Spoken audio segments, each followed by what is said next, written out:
You finish a dense chapter, feeling like you have finally mastered the material.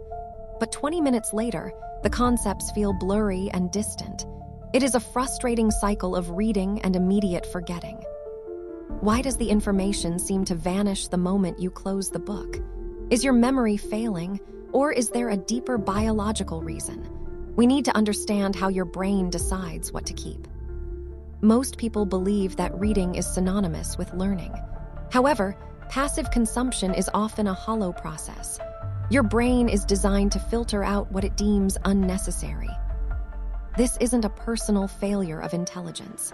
It is a biological reality described by Hermann Ebbinghaus in 1885. He discovered that humans forget approximately 50% of new information within just 20 minutes of initial exposure. Your brain is an efficiency machine. It uses synaptic pruning to discard information that doesn't appear to have immediate utility. If a thought isn't reinforced, the neural pathway simply weakens.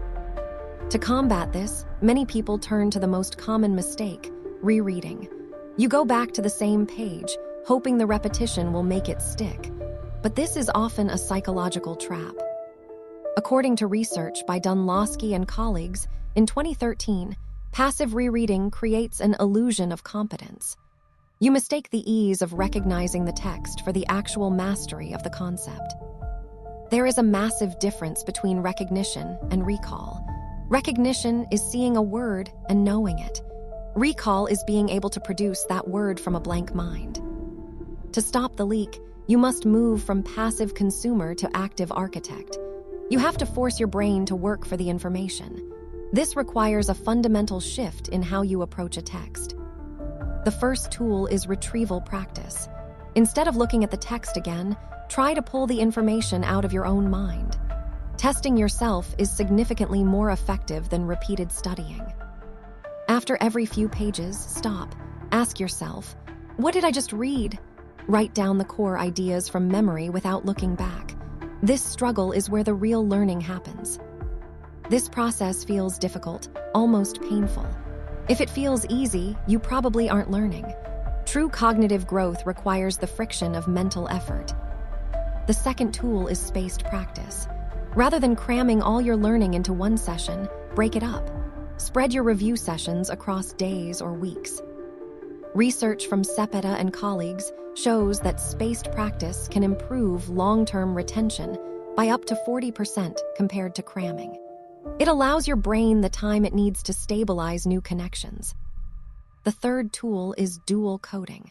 This involves combining verbal information with visual imagery. When you give your brain two ways to access a concept, you double its encoding effectiveness. Don't just read the words, build a mental map. Associate a concept with a specific image or a spatial location. This creates multiple hooks for your memory to grab onto later. Finally, you must respect the role of sleep. Learning does not end when you close the book. It continues long after you have drifted off. During sleep, your brain undergoes memory consolidation. It moves information from short-term storage to the long-term cortex. Without rest, your hard work is essentially wasted. When you combine retrieval, spacing, and dual coding, you create a powerful system. You are no longer just reading. You are building a permanent structure of knowledge. This requires patience. You must stop chasing the feeling of knowing and start chasing the reality of understanding. The process is slower, but the results are permanent. Knowledge works like compound interest. The more you truly retain, the easier it becomes to learn the next thing. You are building a foundation that grows stronger over time. To fix your memory, stop rereading. Start testing yourself, space out your sessions, and use visuals to anchor your thoughts. Most importantly, give your brain the sleep it needs to finish the job.